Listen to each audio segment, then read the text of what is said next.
Broadcasting from Studio A here at Proven Winners Color Choice Shrubs. It's the Gardening Simplified radio, podcast, and YouTube show with Stacy Hervella, me, Rick Weist, and our engineer and producer, Adriana Robinson.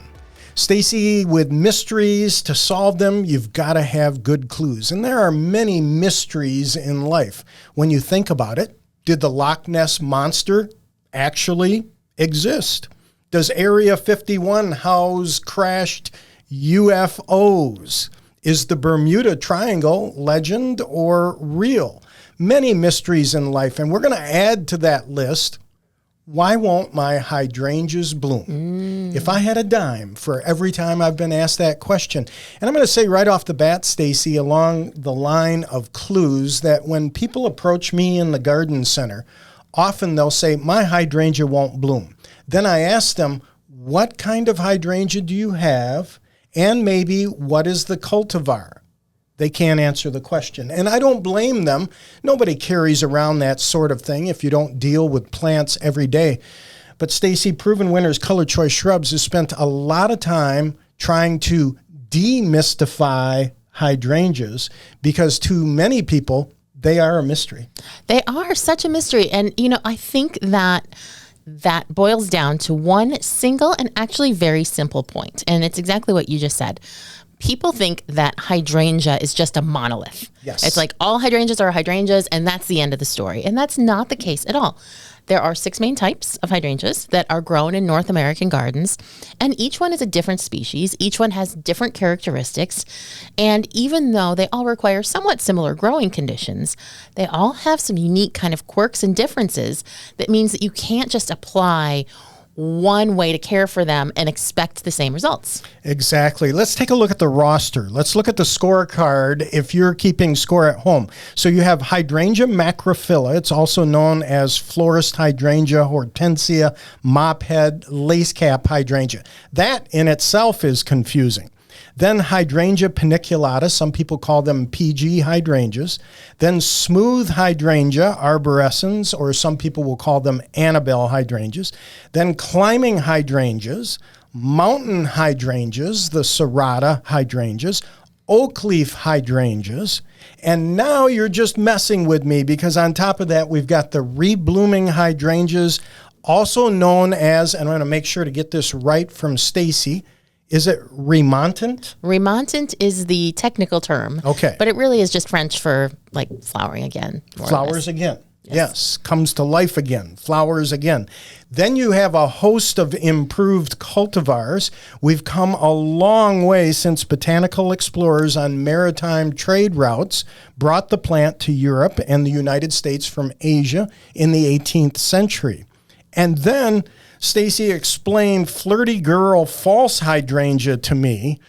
My word, I have to admit, I can understand why people are confused. It is very easy to be confused, but I think that the fundamental thing you need to know to hopefully reduce or eliminate that confusion is that, again, these are all different species of hydrangea and they just aren't going to be treated the same. So, it's fairly easy once you actually start digging into the details to find out which hydrangea you actually have, because they are unique, even though you just kind of, I think when people think of hydrangeas, they just think of those big flowers, whatever color comes to mind. But when we start diving into habit and what the foliage looks like and when they bloom and all of these other features, you do start to appreciate these differences, and that helps clue you in on what to do. But as far as the false hydrangea vine goes, I'm going to really confuse you on this one. Because the false hydrangea vine, so there's a climbing hydrangea, which was a true hydrangea, yes. Hydrangea anomala, an anomaly for hydrangeas because it's climbing vine. Is it petiolaris? Yeah. Is that correct? So Hydrangea anomala petiolaris was the original name of it. Now I think they did just taxonomists are always changing their minds. Right. So now I think it's just Hydrangea petiolaris for the regular climbing hydrangea. And the regular climbing hydrangea, if you look at the flowers, the sterile florets, the showy florets, the papery ones, are 4 petals, just like a regular hydrangea. Right. Now, the false hydrangea vine is also a climbing vine, but the sterile florets on that are just a single petal, like a little sail. Mm-hmm. And as such, taxonomists put it into its own species, schizophragma. Yeah, schizophragma. Some people say schizophragma, but I say schizophragma. So. I have it in my yard. I think the flowers are really cool. They are very cool, but taxonomists were like, you know what? Hey, we decided, this is about 5 years ago or so, we decided, those single little sterile florets versus the 4 sepal sterile florets, not that big of a difference. We are going to reclassify schizophragma as hydrangioides, a hydrangea-like hydrangea. Hello. So now the false hydrangea vine has become the Japanese climbing hydrangea. We've got the regular climbing hydrangea, and they're all, botanically speaking, hydrangea. Are you confused yet? Therein the mystery. Exactly, the mystery for people. Now, if you boil this down, for many people, the big mystery is, does it bloom on old wood or new wood? Adriana and I were chatting about the fact that last year when I was on Cape Cod, it was a green fest. No flowers because of the mop heads or the macrophylla being affected by a polar vortex. This year, Adriana went and says that they were just absolutely gorgeous. I've seen her pictures. Yeah, I've seen her pictures. Honestly, I think there might be too many hydrangeas. I've never seen so many. I mean, we have a lot of hydrangeas here. Those pictures are eye-popping. Yeah, they are. So, it comes down to whether or not they bloom on last year's wood or this year's wood, and yet you throw the whole reblooming thing into the mix. And that's where the bulk of the confusion comes with Hydrangea macrophylla, right? Big leaf hydrangea. Definitely.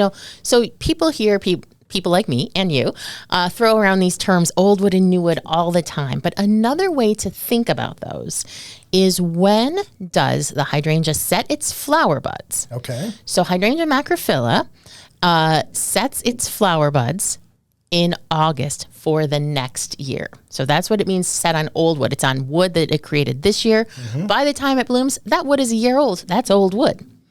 Other hydrangeas, like smooth hydrangeas and panicle hydrangeas that bloom on new wood, they set their flower buds in, say, April, May, after they've started to leaf out. So they only have their flower buds present on the plant for, 4 or so months. Whereas the big leaf hydrangea, they have their flower buds on the plant for almost a whole year. And in that entire year, a lot of things can go wrong to damage those flower buds. Exactly. And then you wonder, what in the world just happened? And that's why we try to demystify the whole issue of hydrangeas. I know that when we talk about hydrangeas, Stacy's eyes light up and she starts to talk really quickly because there's just so much to talk about it. And I love it. So I created a little limerick for you, Stacy, that I call Hydrangea, not hydrangea. Hydrangea, do you tease me so? Why won't your lovely blossoms grow? My resident garden advisor told me, add more fertilizer. I'm spending lots of dough. Hydrangea, aren't you blooming? I did something wrong, I'm assuming. Don't be an introvert, or are your feelings hurt? Is it because I've been pruning? Hydrangea, you're supposed to be turning blue. I've given you a good talking to. You could say I'm your worst critic. I've made your soil acidic, but nothing changes. Boo-hoo.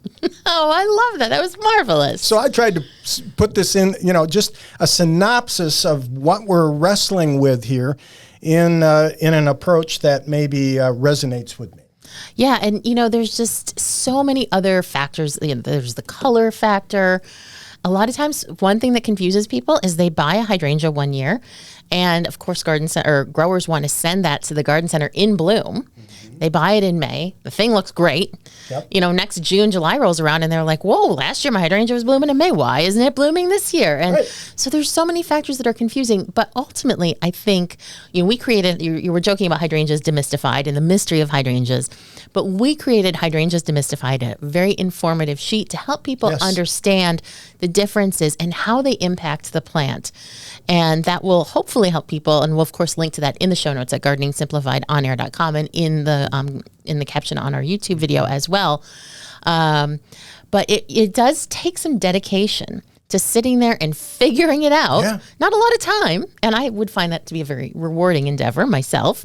And once you have that, it's there and you're good to go. It's like riding a bike. But you do need to invest that time and mental energy into getting it in the first place. Well, and in the garden center setting, we steer people towards hydrangeas demystified often. It's something that Proven Winners Color Choice Shrubs has done. It is extremely helpful. And you're right, Stacy, as I said at the outset, a mystery, but you follow the clues. You follow the clues. We got them for you. And you figure it out. Yeah. We'll see what's coming up here on Plants on Trial. I'm going to guess it's a hydrangea, but we'll see. That's coming up next here on the Gardening Simplified Show. Greetings, gardening friends, and welcome back to the Gardening Simplified Show, where the order of the day is hydrangeas. And if you did not know, I am going to go so far as to say that we are coming at you from the hydrangea capital of the Midwest.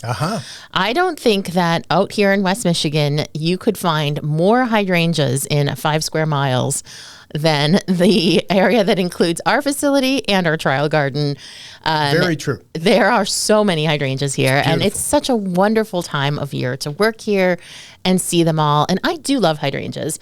I don't have a lot of them because I have deer. I think you probably know this feeling. Mine are inside my compound. Okay, yes. So I don't have a compound. I do have some oak leaf hydrangeas that have grown too tall for the deer to eat. So that is a very good thing, and they look fabulous. I have a Gatsby pink. It looks absolutely gorgeous right now. And I actually saw a hummingbird at my Gatsby pink oak leaf hydrangea the other day. That was a wild sight.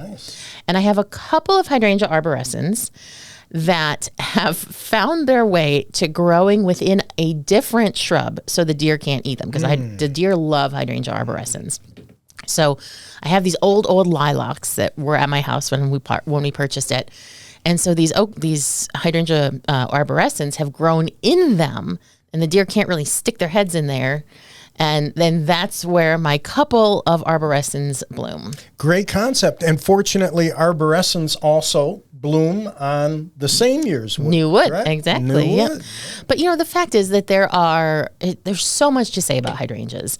I regularly do 1-hour talks. In fact, this Saturday, while this show is airing, I'm doing a talk at English Gardens in the Detroit area at the Plymouth location. If you have time, at 11 a.m. If you want to come hear me talk even more about hydrangeas, if this was not enough for you and you're nearby. But so it's really hard to pack everything in. But we do have a ton of resources for you. And the other thing is we're always happy to answer questions. Sure. But my number one piece of advice, this is a simple one to remember. If you have a hydrangea and it's not blooming, whether it's because you pruned it and you're just now realizing I should not have pruned it, if it was weather damage, if it was deer damage, if a well-intentioned spouse or child or landscaper cut your hydrangea back, whatever that reason is, my advice, go on vacation when it would be in bloom. Pretend you just missed the bloom because you were on some fabulous vacation, and then you can do better next year. It's like it's like taking away the pain. Practical advice. I like that. So that's there's my one takeaway that we can get into a short window here. But it's time for Plants on Trial. And yes, of course, today's plant on trial has to be a hydrangea, despite the fact that I have featured a number of hydrangeas recently because, 'tis the season and all of that. But I wanted to talk about a slightly different hydrangea than what most people tend to think of, because when most people think of smooth hydrangea, or also known as Annabelle hydrangea, and Annabelle is a specific variety of smooth hydrangea. It is the variety that basically launched the species into the mainstream in the 1960s, even though Hydrangea arborescens is a North American native and it grows abundantly in the Southeast. So abundantly, in fact, that I think, as I've said on the show before, a couple years ago, I was driving down to South Carolina and stopped at a Waffle House in North Carolina. I like the Waffle House. Oh, yeah, Waffle House is great. I love that. So we stopped at a Waffle House and, in kind of like on the outskirts of Asheville, and parked. And there's a Hydrangea arborescens growing on the edge of the woods at the Waffle House parking lot. Not planted. Now, this is not their landscaping, mind you. This is just wild Hydrangea arborescens just doing its thing right there at the Waffle House. Who would have thought it? I was shocked, I have to say, because this is a plant that I think of as, something that people plant and nurture and grow. But yeah, I mean, the fact is this is a wild animal that you can find abundantly in the woods. But if you did find it in the woods, you were hiking in the Blue Ridge Mountains or somewhere around there, you would probably walk by most hydrangea arborescens, even when they were in bloom in the wild. Yeah. How was breakfast? It's been a while now, but I think it was good. Yeah, good. And they're always very friendly at the Waffle House. They are. I love It's always that an place. experience. We don't really have them in Michigan. We don't have them in Michigan. That's why it's a treat for us. Yeah. Exactly. So if you're listening from some area of the world where you're like Waffle House, that's why. Sorry. Trust me, I'm really holding back here because I could go off on Waffle House. Okay. I'm trying not to take up time. Too late now. Okay. Have fun editing, Adriana. So anyway, if you were hiking, you would walk right by them because they are not showy. So the picture that you might have in your head of an Annabelle hydrangea or our best-selling Incredible hydrangea with the big white flower heads, like almost basketball-sized blooms, that's not what they look like in the wild. That's true. They're actually much more quiet. They're much more subdued because their flowers are lace caps. And when I talked about Gatsby Moon, oak-leaf hydrangea a couple episodes ago, we went into this a bit. So hydrangeas have two different floret types. They have the sterile florets, the showy, papery ones that make up those big, round mop head flowers. And that's what you're seeing in your mind's eye when you're thinking of a hydrangea. And then the fertile florets, which are tiny, they're star-like. That's where all the business happens. That's where the pollen is. That's where the nectar is. So in the wild, a hydrangea's job is just to reproduce. Make sure that the plant will continue to pass on its genes and evolve to withstand any challenges that might come around, introduce that genetic diversity by reproducing by seed. So as such, in the wild, they are lace cap flowers, and they're not super showy. And today's plant on trial is a lace cap smooth hydrangea. It is our only lace cap smooth hydrangea, so it has to be special. It is Invincibelle lace hydrangea. Now, I've just sat here and said, hey, these lace cap hydrangeas are not necessarily that showy, but they still do have quite a lot of charm and a lot of value in the landscape. And of course, we wouldn't introduce a smooth hydrangea if it was just, ho-hum boring just for the sake of it. Invincibelle lace really is a truly special and truly fabulous plant. So try to imagine the flowers, instead of being that big, round, basketball-shaped mop head, they're strongly disc-shaped. So we'll just keep up the sports analogy and say they're kind of like a small frisbee, like a disc golf disc. Hockey puck. Well, probably somewhat like that. A little bigger than that. But they're very flat, and that gives them like a really unique horizontal appearance in the landscape. Not only the appearance, but I just love the lace caps because they are landing pads for pollinators. And that's the other thing about them that makes them so special is that, because all of that nectar and pollen is exposed and in the open for pollinating insects to find, you're going to have bees, you're going to have butterflies, you're going to have bugs, you're going to have all sorts of cool creatures stopping by your Invincibelle lace smooth hydrangea to just check it out, have a snack, enjoy the weather. It's a great thing. Now, kind of like stopping at the Waffle House. A little bit. Yeah. It is. It could be the Waffle House of your garden. There you go. The other thing that makes Invincibelle lace specifically very special is that if you were in the woods and you were seeing a smooth hydrangea, it would be white, and it would be kind of like a greenish white, again, not very showy. Right. Whereas Invincibelle lace is a two-toned flower. So the sterile florets on the outside, the ones that are just there to attract the pollinators, there's fewer of them. They are creamy white with a pink center, so very, very pretty. And then the fertile florets that make up the majority of each bloom are pink. And a really just beautiful natural pink that I think is so very, very pretty. And you get that two-tone color, that two-toned effect throughout the entire season until the flowers actually start to dry out and turn green. So it's a very long-lasting color. And I think if you are the kind of gardener who is into native plant gardening, has more of a woodland type garden, looking for something a little bit more informal, it's such a beautiful choice because it has that color without drawing too much attention to itself. And not only native and not only great for pollinators, but Stacy, what appeals to a lot of people in the garden center is the hardiness of this plant. This is a tough, hardy plant. That is a great point, Rick, because smooth hydrangeas are actually hardy down to USDA Zone 3. And that's cold. That is cold. That's cold. That is about as cold as it gets in the continental U.S. So really almost anybody, from north all the way down to USDA Zone 8, so about through the Carolinas or so, can easily grow these. And they are practically a no-brainer. They're extremely easy to grow. And I think, when people do have hydrangeas like Annabelle, which, like I said, has been around for 50, 60 years now, just a classic in the garden. I think people do too much to them.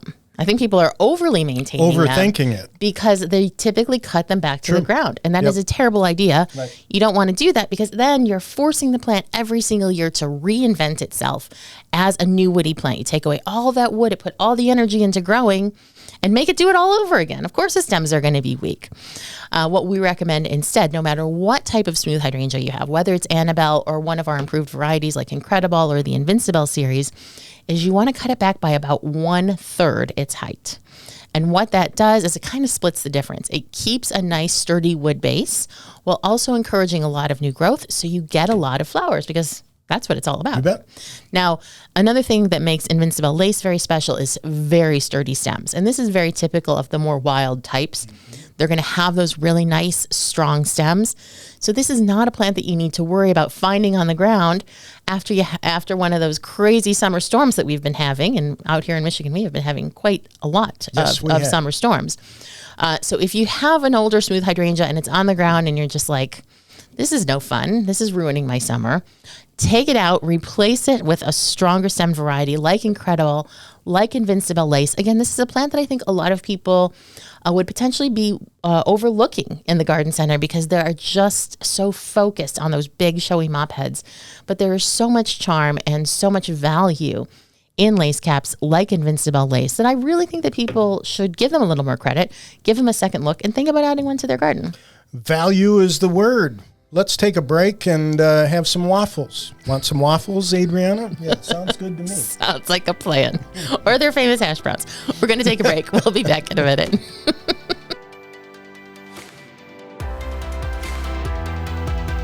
Greetings, gardening friends, and welcome back to the Gardening Simplified Show, where I feel like I just have to remind everyone that the plant on trial was Invincibelle lace hydrangea.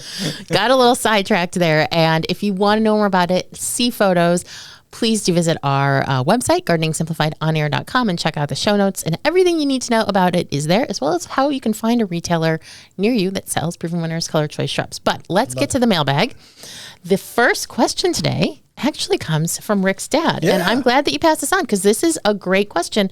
It's one that I see a lot, but I've kind of just since I understand what's happening, I've stopped identifying it as an issue, so I'm glad he asked. Well, my dad asked. My dad is 94 years old. He lives at a home, and there are gorgeous magnolias around this home, and a number of them are blooming in mid-July.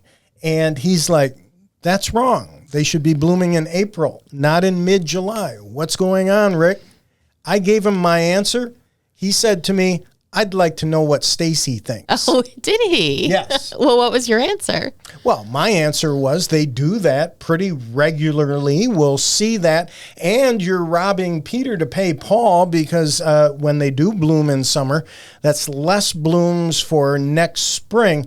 But it's not like the tree is in full bloom. It's just spattered blooms. Yeah, that's true. So you're right. That is correct. Hey, Dad, I'm right. But there is one thing I would add, and this is a specific characteristic to magnolias that have parentage of Magnolia lileiflora. Lileiflora. It's a hard one to pronounce. So they tend to be pink. They tend to have the narrow buds. And this is just a characteristic. It's normal for this species to do it. And basically what's happening is that, the plant is starting to set flower buds for next year. But the buds that are opening, they don't need to be vernalized. They don't need to go through the cold. So whatever reason that actually causes this, again, it's specific to plants that have this parentage, which is very common, very widespread. Typically, you're going to see pink, but you will see some sort of pale pale pinky whites as well. And it usually means that the plant is actually pretty happy. So it's not a stress response. Sometimes when a plant flowers out of season, it can be a stress response. But from everything that I was reading, just to make sure that I had all my ducks in a row, it actually means like, hey, I'm pretty happy. I got some extra resources. I'll just, zazz up the summer with some magnolia flowers. And for my dad's benefit, you said vernalized. In other words, the tree doesn't necessarily have to go through the cold of winter like a lilac in order to bloom, right? Exactly. Yep. And that's the same thing that happens with reblooming hydrangeas. Most hydrangeas, most big leaf hydrangeas, their flower buds need vernalization. They need exposure to cold to be like, okay, hey, I've experienced the season. Now it's time for me to grow and start flowering. Reblooming hydrangeas, when they rebloom, it's because those new wood buds do not require vernalization or exposure to cold in order to develop and open. An excellent answer for my dad. There you go, Dad. So I was right, but Stacy gave an excellent explanation. Sophia writes to us, hi, Rick and Stacy. September 2022, I bought 3 Fairy Trail bride cascading hydrangeas. We've talked about that hydrangea before. They're so beautiful. They are. As starter plants. As expected, they did not bloom last year. They are planted in 18-inch planters, and this is their first year with blooms. New Jersey, Zone 7B. Just had a long heat wave. The blooms have turned pink and also brown in some instances. I know they should not be pruned as they bloom on old wood.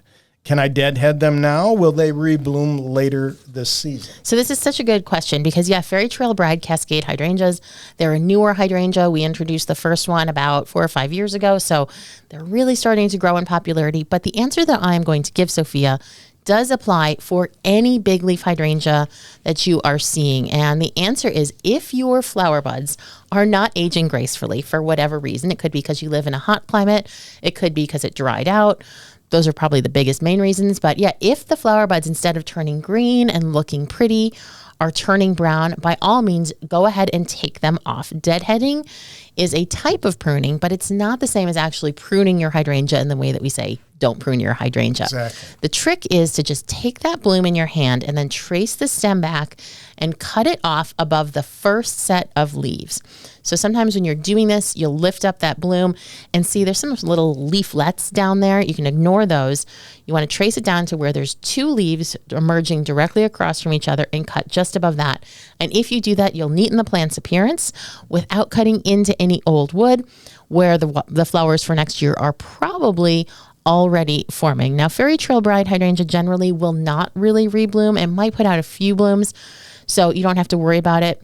But with other types of reblooming hydrangeas, typically this is a case where deadheading them does not actually encourage new flowers to form, but it does neaten the appearance, and it's just kind of a personal preference. That's the way I describe it to people. You're doing some house cleaning. In other words, what you're doing is you're nipping as opposed to pruning.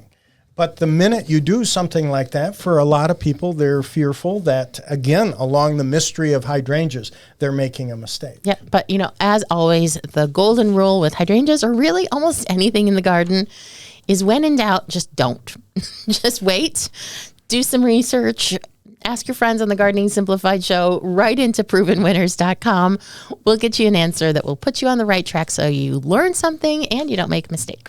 So Peggy writes to us, I purchased a Proven Winner Summer Wine 9-bark about 8 years ago. It's been a wonderful shrub, growing to a significant size over the years, producing lovely flowers and foliage. This past year, many of the branches started to die off and it looks rough. Wondering if I should cut it back significantly this fall and hoping it recovers. So this is Western Maryland, Zone 7A. Yeah, so a great question. And she's wondering, does this plant have a specific lifespan? Is this plant just ready to go? And the answer is no, not necessarily. A lot of times shrubs can just kind of get old. They can get old, thick wood that just becomes a lot less productive than younger wood. It's just not as vigorous. It doesn't flower as much. It might only put out leaves at the top. And so what you end up getting is a lot of thick woody branches and kind of bare spots in your plant. But the good news is this does not mean your shrub is done for life. It doesn't mean you have to take it out and replace it, because shrubs have the amazing capability to regenerate. Exactly. And all you have to do is do what's called a rejuvenation pruning. You just cut it back to stubs, and you can do that in fall. That's fine if you want to. More typically, it's done in late winter or spring. But really, this is a 6 of one, half a dozen of the other. For a 9-bark in your climate, you can make your choice. Yeah, just cut it back to stubs. And then you're going to want to make sure that come spring, you give it some fertilizer, you give it some water. You don't want it to get stressed because it's going to need a lot of energy to recuperate from that severe pruning. But it will, because it has the power of that huge established 8-year-old root mass behind it to say, all right, we're going to put that energy into these buds that are remaining, and you're going to get a ton of beautifully colored, fresh new growth, and the plant just gets a whole new lease on life. Yeah, 9-bark's a perfect example of flowering shrubs that can rejuvenate with a hard pruning. So I agree, Stacy. Sarah writes to us, hello, I'm new to gardening, learning so much from listening to your show. Thank you. I'm hoping you can help identify the problem with our sad, weeping cherry tree. We planted it this spring, and it's been doing great, but we just returned from a week away to find it riddled with damaged leaves. They look like somebody went wild with a hole puncher. What's going on, and what can we do to save the tree? And I mentioned earlier questions if I had a dime for every time I've been asked. This is one of them. Yes. So it's common, right? Yes. Yeah. Very common. And maintain your composture. The tree's going to be okay. The tree's going to be okay. The crazy thing, this is crazy to me. I don't know if other people will find it so crazy, but this is a fungal disease called shot hole disease or shot hole fungus. And it's exactly what it sounds like. It looks like someone just took a little buckshot and shot through your leaf and left a perfect circle. Now, the funny thing about it is that it is a fungus because it does leave such a neat round hole. Usually fungal diseases are going to be like powdery mildew, some kind of like sheen on the leaves or leaf spots, and they're going to be very distinctive, whereas this actually makes a hole. Yes. And so people really aren't used to seeing that. But the interesting thing to me about this is that it can look like insect damage, and some insect damage can look like fungus. I'm thinking of the 4-line plant bug, something that we get a ton of questions on. And that is a little insect that feeds by making perfectly round indentations right next to each other. So it looks like a leaf spot. So fungal diseases can look like insect damage. Insect damage can look like fungal diseases. It's important, as always, when we talk about integrated pest management, to identify the issue and decide what to do. Now, again, it's not harmful, shot hole disease, it's as long as it's fairly limited. But like all fungal diseases, what you're going to want to do is come fall, make sure you clean up all that foliage that drops, because that is where the fungal spores will overwinter. Perfect conditions for them to sit there under the plant. And then in spring, when the plant leaves out, that foliage is tender. It doesn't have a protective waxy cuticle yet. And the fungus is just like, hey, field day, reinfect the plant. So just removing that foliage will make a big difference. So shotgun or shot hole fungus. And I'm going to suggest that you follow Stacy's method here. I did that prior to the show using your site /edu method. Yep. And if you do that with shotgun fungus or cherry tree shotgun, you'll be amazed at all the different universities that, yes, address this issue. It is quite common. Yep. And again, not very harmful, but relatively easy to control. So we're going to take a little break. When we come back, we've got branching news. So please stay tuned. Welcome back to the Gardening Simplified Show. It's time for branching news. Stacy, our first story today. I put this one in for a reason. Transit officials in California said a stretch of highway was closed for several hours when a truck overturned and spilled its load of tomatoes onto the roadway. Caltrans District 10, so this is in Sacramento, said crews cleared the tomatoes from the center divide to give the northbound traffic a chance to catch up. And I didn't put that in there. That was in the actual news story, and that's why I'm sharing it with you. Do you feel, so I'm wondering, are you proud? Or are you feeling a little like usurped? I mean, I'm surprised you didn't try to one-up them here with some tomato pun of your own. In hindsight, I should have added condiments to that story. A new survey addresses the term health washing. Have you heard the term health washing No, I've before? heard the term greenwashing, but not health washing. Yeah, I haven't either. 30% of Americans admit to buying healthy foods just because they're trendy, according to new research. When stacked up against other priorities, however, healthiness came fourth, surpassed by the cost, quality, and personal and household preferences. The survey found that still 82% of people opt for products that use health washing terms. So health washing is a term, labels intended to convey a product's health benefits like multigrain or sugar-free or organic. And people respond positively to high in and free range.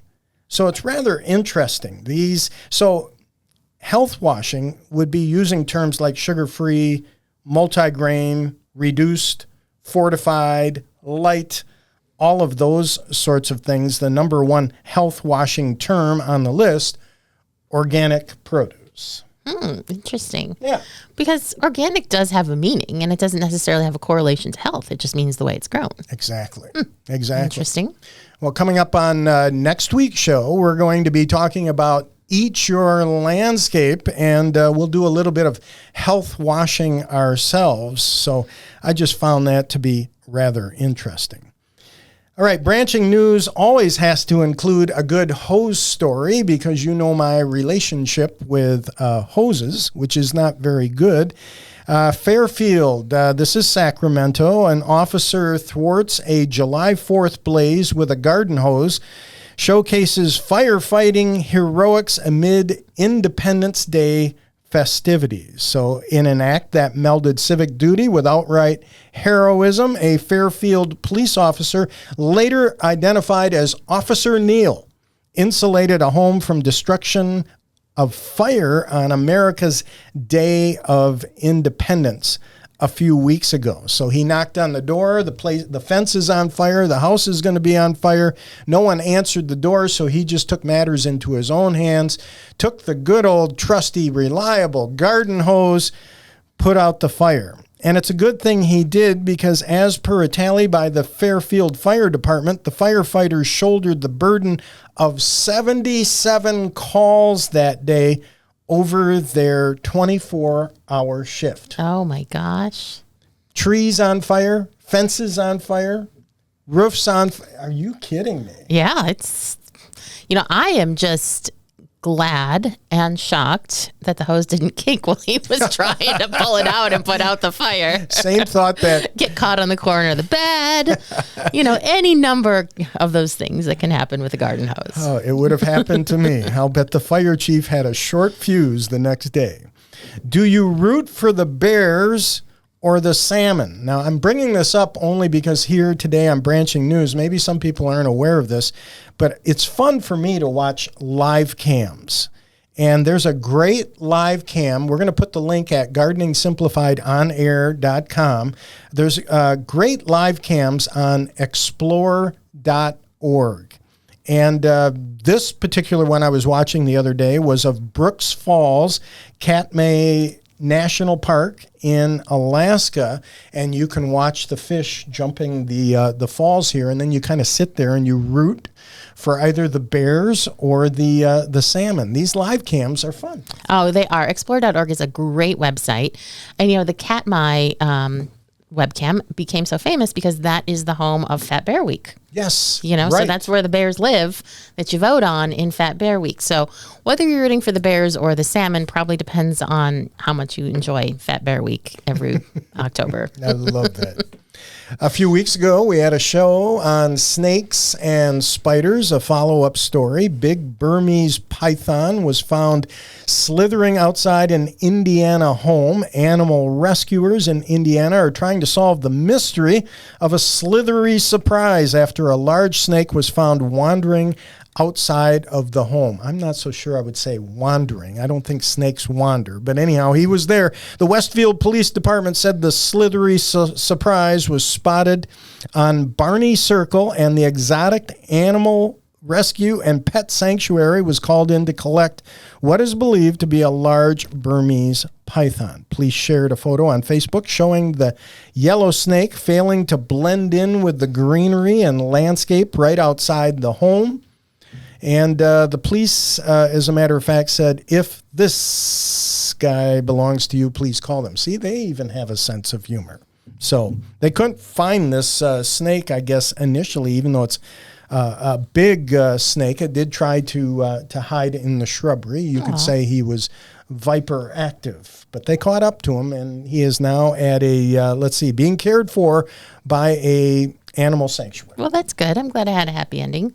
But this is Indiana, and we're a little north from where we broadcast here in Michigan, and I cannot imagine if I walked into my landscape and a huge Burmese python was in my landscape, I would freak out. I would just turn around, walk right back in the house and lock the door. I would run and call somebody. Anyhow, and finally today for branching news, Wimbledon, of course, takes place in July. And that tennis tournament is famous for Wimbledon's strawberries. And I guess they were perfect this year for tennis fans, despite Britain's soggy spring. So each year, more than 38.4 tons of strawberries. So they're guesstimating 1.92 million strawberries are picked and consumed during the 2-week tournament in London. A team of pickers at Hugh Low Farms in Kent, so it's about 30 miles from Wimbledon, start work at dawn each day and pick the fruit before it's to be shipped to the All England Club. So juicy red strawberries, big part of Wimbledon, and I guess they had a really good year for strawberries this year. So people just sit around the tennis tournament eating strawberries? Oh, yeah. Oh, interesting. Oh, yeah. I did not know Strawberries and cream and, oh, yeah. For breakfast, lunch, dinner, dessert, strawberries are the thing at Wimbledon, and a great year. Speaking of that, I did want to mention real briefly that here in Michigan, and I'm assuming probably at least throughout the Midwest, it has been a good growing season. I cannot believe, we have this phrase we use, knee-high by the 4th of July. The corn is huge this year. The amount of rain we've had, the weather, the early start to the spring season where we did not have hard frost again after maybe the 3rd week of April. It's been amazing, Stacy. It has. It has been such a luxury to have so much rain. The garden looks so good. And I don't really do supplemental watering. I mean, of course, for my containers and my vegetables. But to see, most of my plants are drought tolerant, but they're still a lot happier if they get rain rather than my, benign neglect.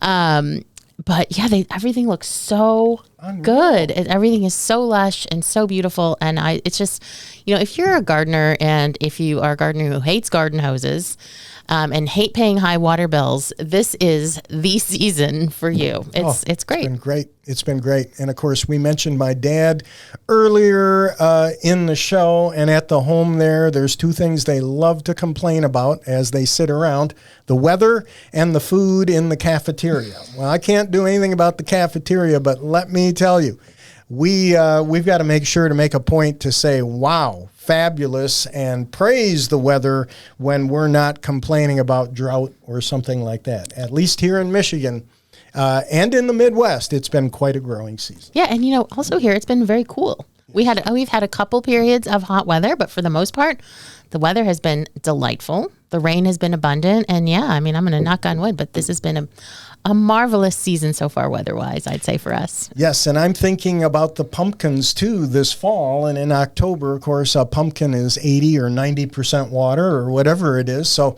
it's just been great.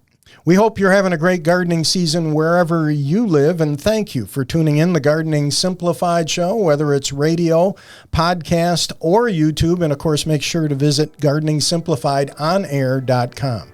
Thank you, Stacy. Thank you, Rick. Thank you, Adriana, and thanks to you for your support of the Gardening Simplified Show.